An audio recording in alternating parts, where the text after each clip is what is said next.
So, hello Anthony, this is Anthony from Tiger Tribe. Hello.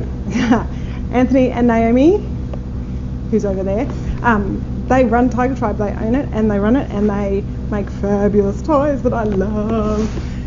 Thank you Anthony for being my first play date. Oh, such a pleasure. So excited. I'm fangirling, so gotta breathe. Right. What is your favourite Tiger Tribe toy? You've been doing this for many, many years. Yeah. What's the one that you just love? Well, surprisingly, it's not a stationary colouring activity, which is, I guess, what a lot of our products are. But it is the Beat the Clock. Oh, we love that. It's been phenomenally successful. It just seems to sort of tap into kids' sense of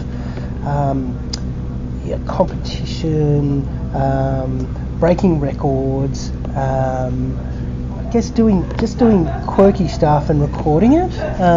Initially we actually made it for, I guess, with boys in mind, but it's been surprising how well accepted and popular it's been just across the genders. Oh, girls love racing and running, and girls can be competitive. I went to a girls' school. Girls can rock it. Yeah, right. So it's one of my favourite toys. It also gets the kids out and about and running. So mums would love buying a Beat the Clock to get the kids to race, to do their chores, or like that. Like I love this toy. I could sell this toy really well. I do sell this toy really well. Hey, isn't that good? But yeah, that like kids, I think they want to be active, but you need to give them not even a reason, but they enjoy being outside and doing that sort of stuff too, don't they? So yeah, look, I guess we never really had this tight, I guess, objective of what it was going to include. It evolved between I guess the designers and myself and Naomi and I guess Adam, our main director. He's also very lucky because his wife is a primary school teacher, or maybe we're very lucky. Yeah, that's awesome. So there was just, I guess, combination of ideas. There's quirky things, there's constructive things like helping. How fast can you set the table? I love that one. How fast can you empty the dishwasher? How fast can you undress? And then there's silly things like how many pieces of paper can you toss in the bin in a minute? Or how long can you speak for without saying or I would lose that one every time. And then another one that I guess is quite an interesting thing from a sciencey, nerdy point of view is kids' concept of time. They have to time themselves to count to 20 seconds and see what the stopwatch says. I remember doing that at school, and it was 1 Mississippi, 2 Mississippi, 3 Mississippi. So Beat the Clock, awesome. We don't even have one here because this is planned, not planned. I don't even have one to show you. I will put it somewhere. You can find it. What else did I really want to ask you?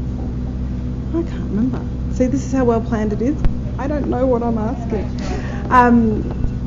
I read somewhere that it takes a year for you guys, because you do all your designs. Yeah. So it takes around a year to design it, come up with the concept, and get it built and out to people like me to sell. Yeah. So, how do you know now what you want to do in a year's time, or is it just you come up with ideas and they just happen to take a year, or do you?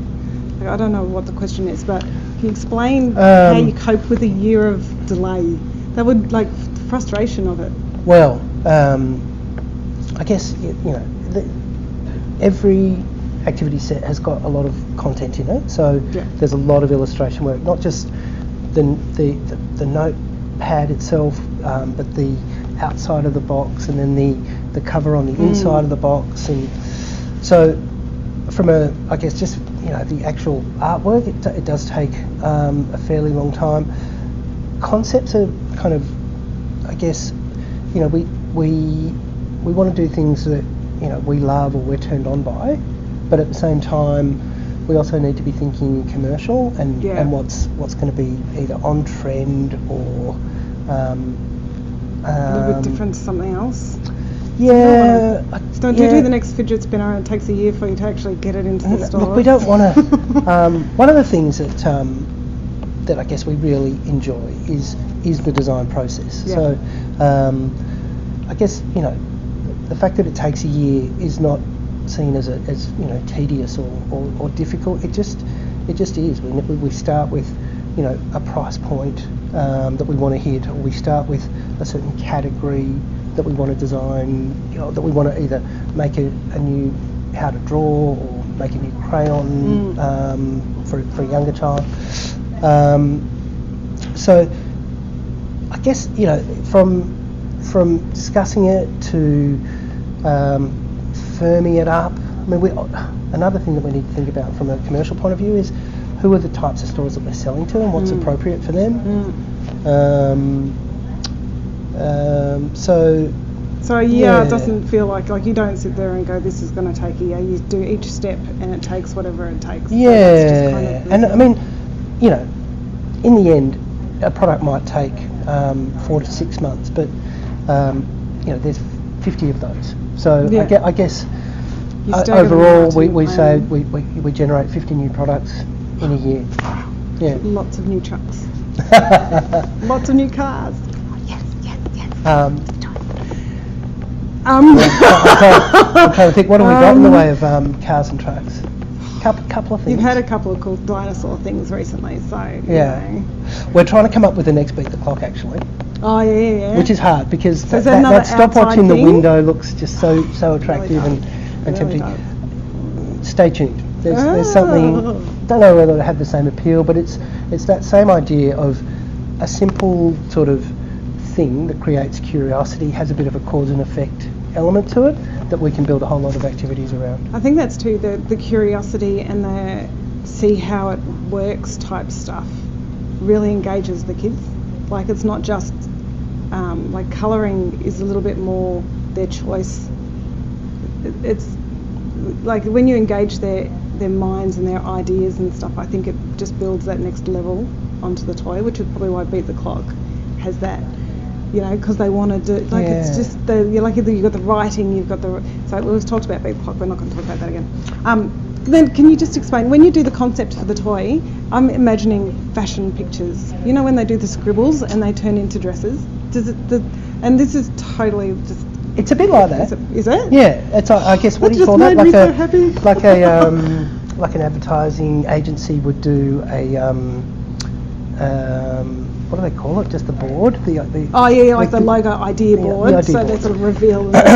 So Naomi thinks of, I guess, the theme, and then we'll just, I guess, look at other things on the market, try and find out whether it's an overcrowded market in that theme or in that particular toy.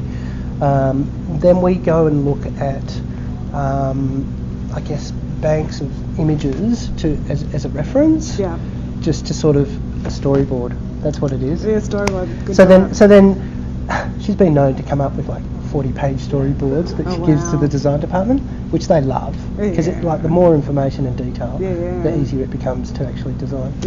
And then how much of the design part do you do? Oh, not much. Not much. It's more of a sort of early conceptual stuff.